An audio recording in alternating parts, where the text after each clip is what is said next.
This is Real World Kitchen Uncomplicated, talking about what it's really like either behind the scenes or giving tips and advice. In my video about interview tips, I said to come in with at least 2 questions to ask the interviewer. Then I also tied that in with the fact that you're not just interviewing them for a job to see if you would work there. You're also seeing if they would be a good fit for you. You're coming to them saying, what have you got for me? If you're new to the industry, you don't know what to ask. I asked a question on Facebook, I got a bunch of responses, plus I have some of my own. These are red flags in American cook lines and American kitchens. The first red flag is actually the one that I picked, and it was excessively high turnover. What do I mean by high turnover? The new employees are coming, the old employees are leaving. If that number is really super high, that's usually a red flag right there, because it means they can't retain their employees. There's not a lot of, you might have like 1 or 2 lifers there. There's like maybe one of those guys and they're probably a manager. Everybody else, they come in, they're there for like 2 to 6 months and then they're gone. And it's because of other underlying systemic issues that you can't see right now, that you will only see after you've been there for a while. When you're brand new, you might think to yourself, oh my God, the kitchen runs this way. When you're brand new, you think to yourself like, oh, this must just be how kitchens are ran. And then when you go into another kitchen that actually does shit the right way, you go, oh, they were just really bad. Excessively high turnover is a symptom of systemic problems. Now, the next one is if the dish area is kind of like, if you can tell that there is long-term buildup in the kitchen, on the cook line, in the walk-in, in the freezers, if the freezers are disorganized, if things are disorganized out of place, if there's outdated food, like those are kinds of things. Like if it is dirty and disorganized, that is a red flag, because it means the manager doesn't give a shit and the employees also don't give a shit. Nobody gives a shit. Nobody gives a shit. One thing that you can ask the interviewer is, do you do COD deliveries for your products that you get from either Cisco or US Foods? Are they cash on delivery? There's 2 different ways you can do it. Basically, you set up an account with them, they do the deliveries, they automatically take the money out. Now, the reason why you would do cash on delivery is because they don't have the money at the time. Like, they aren't confident in the money that they have in their account all the time to justify taking out $700 or $1,300 or whatever the money is. They don't feel like they would be able to give it at the time. So they do cash on delivery, they leave a check, and then the Cisco guy takes the check, they cash it, and then it takes 3 days to clear, and they're kiting checks. They're floating those checks on purpose, waiting until a certain amount of time. Like, they get their delivery on Friday, they give them the check, and then even if they cash it, the money doesn't come out till Monday or Tuesday, so it gives them the whole weekend to fill the bank up to get that money out. So cash on delivery is a big red flag. Are they asking you about open availability? Do they say, we require you to have open availability? If they say yes, if they are asking you that, that is potentially a red flag. If the restaurant tells you that they want you to have open availability, it's because people call out all the time, and you are going to end up doing the work of everybody else. They're going to call you in all the damn time. And then if you want a day off, they're going to be like, well, you said you had open availability. And then they're going to lord it over you the whole fucking time, because they're pieces of shit managers, right? So they mismanage their company. They have a high turnover rate. That's usually a symptom, is too many people leave at once and they haven't been able to backfill those employees. And so they require any full-time employees to have an open availability. If there is broken equipment, fridges that don't temp out, if there's ovens that don't work, if you have a heat lamp and the heat lamp is broken, if you talk to the other cooks and they say it's always been that way, that's another symptom. Okay, that is a big red flag. That means the restaurant managers, whoever it is, front of house, GM, owner, whatever, they don't care enough about the restaurant to fix the shit that's wrong with it. Because there's only so much a cook can do.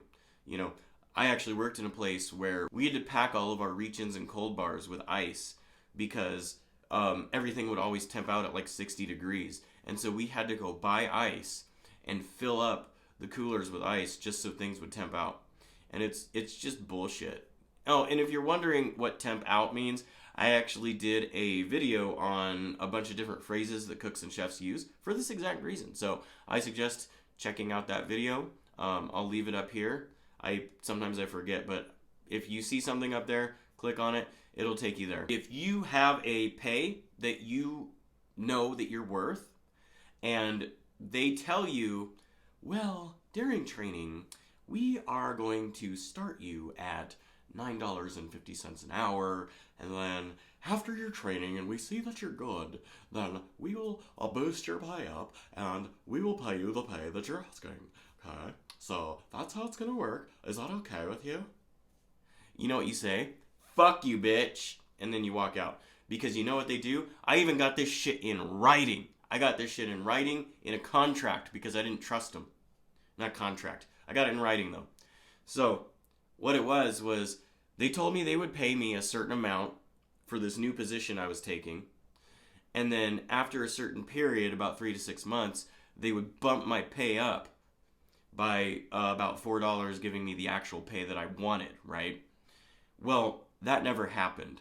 What they're doing is it's like a foot in the door kind of tactic. They're like, well, I'll just get them in here and then, I just won't pay them. It's really fucking dirty. It's really fucking shady, right? This one particular job, they told me they were going to pay me a certain amount, and then they lied to me afterwards and said they were going to start me at a certain wage and then bump me up later. They never did that.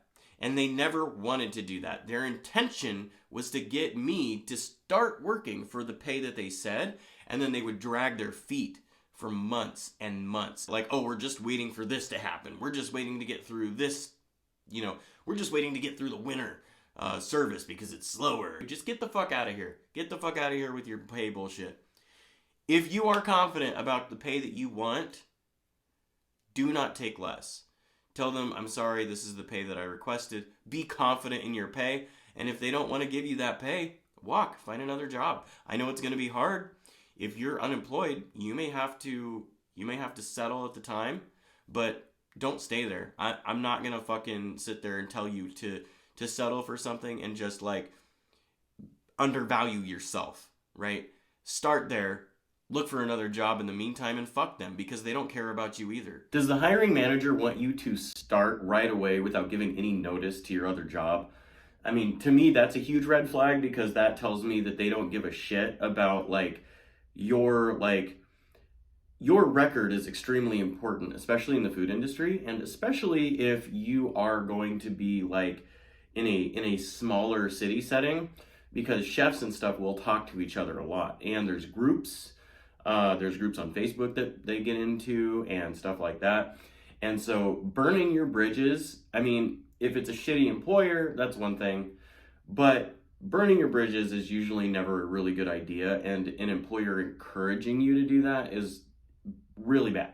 Missing items on delivery. So there's several scenarios in which the order might be short on something. Either the company, the delivery company, whether that's Cisco US Foods or some other company, they either ran out of whatever you wanted and so they will sub something out, or they will credit you and be like, we don't have this. If an employee decides to leave an empty box in there and the manager doesn't check it to make sure that there's actually product in it, then that's another way that you could end up with something missed on the order. But another one, especially if the order is accurate, if things are regularly missing and it's a constant thing, if it's like the order's always wrong, there's always things that are missing, it's because the manager's being, the person that's managing the money is being a cheap ass. And so the order is getting done, and then he's taking the order and deciding for himself that he needs this, he doesn't need that, or whatever. And if it's the chef, he's straight up just not ordering shit. Especially if you notice that they never have certain ingredients, like they never have things that are like expensive, but they still have those menu items.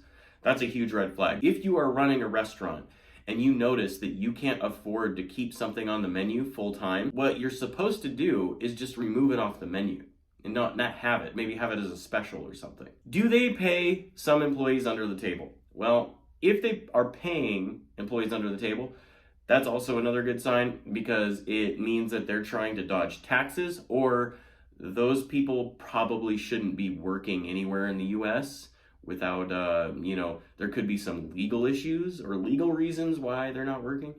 So yeah, be careful if you notice that there's employees being paid under the table, because that could be a major problem. Are the employees or management all like sleeping with each other and stuff like that? Like if the manager is screwing the servers, just run right away, because there is going to be nothing but drama from there, because that is probably a systemic problem, showing that other things like that have happened before. Cooks sleeping with servers can happen, but my philosophy is don't shit where you eat. And that is a big deal. Like, I will not date somebody. I mean, I'm dating somebody right now, so obviously I'm not going to date anybody that I work with. But even when I was single, I absolutely refused to date somebody that I was working with. I've seen it happen so many times with other people, especially if you have a breakup and you both are still working there and you don't want to see each other or whatever. It just turns into a big issue. So just steer away from it. There is this like kind of stereotype that chefs are drunks. But the only difference between a cook and a chef is chefs are drunks. Once you're in the industry, there's a lot of burnout and stuff that happens. Somebody that's on drugs or drunk cannot manage they can't even manage themselves correctly. They're not going to be able to manage a restaurant. So keep that in mind. If you find out that the managers are drinking on the job pretty regularly, don't even go there. One that came from the community that I didn't actually think about, but it showed up almost a dozen times. I mean, there was like 70 or 80 replies, and a lot of them were ones that I already knew. But this one wasn't one that I was expecting.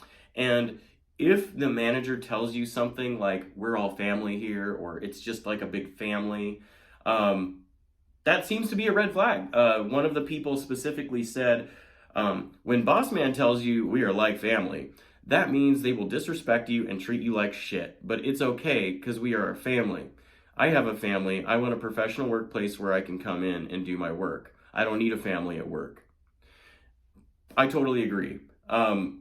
I didn't personally experience that, so that's why I didn't think of that, but it showed up a whole bunch. Ask the executive chef what they have control over. Because if they don't have control over the hiring process, the menu, the ordering, or anything like that, it means the owner's a control freak, which means that he's also a cheapskate, which means you'll see some of those other red flags. So just be really careful. If you notice that the executive chef is more just like a kitchen supervisor, I would kind of stay away, because they probably don't like their job either. It sucks. And the ones that do like that job, they're fucking lazy, right? So again, then it's time to run away. Check the bathrooms too. Excuse yourself from the interview or come in early or whatever and go use the restroom. If you notice that the restroom is really dirty or it's kind of it's unkempt, that is another good sign that you do not want to work there. If they're not taking care of the restroom where the customers are coming to see, if they can't take care of the thing that everybody's looking at, the kitchen is shit. Make sure to check out what other employees are saying on something like Glassdoor or Indeed.com or anything like that, because that will also be a huge indicator of whether or not the place is any good. So that was a list of a bunch of red flags to look for employers. If you have your own red flags, leave them down below and let me know, right? I think it's really important for people coming into the work environment to have kind of a good idea of what they're getting involved in, and avoiding red flags and avoiding work areas and companies that are bullshit is actually a good way to start. So I hope you liked the video. If you have somebody that is a cook or is getting into the industry and wants to see this kind of stuff, share it with them, and also poke around a little bit more. I have tips on applications, interviews, and a bunch of other stuff. So you guys have an awesome day, and I'll catch you on the next one. Peace.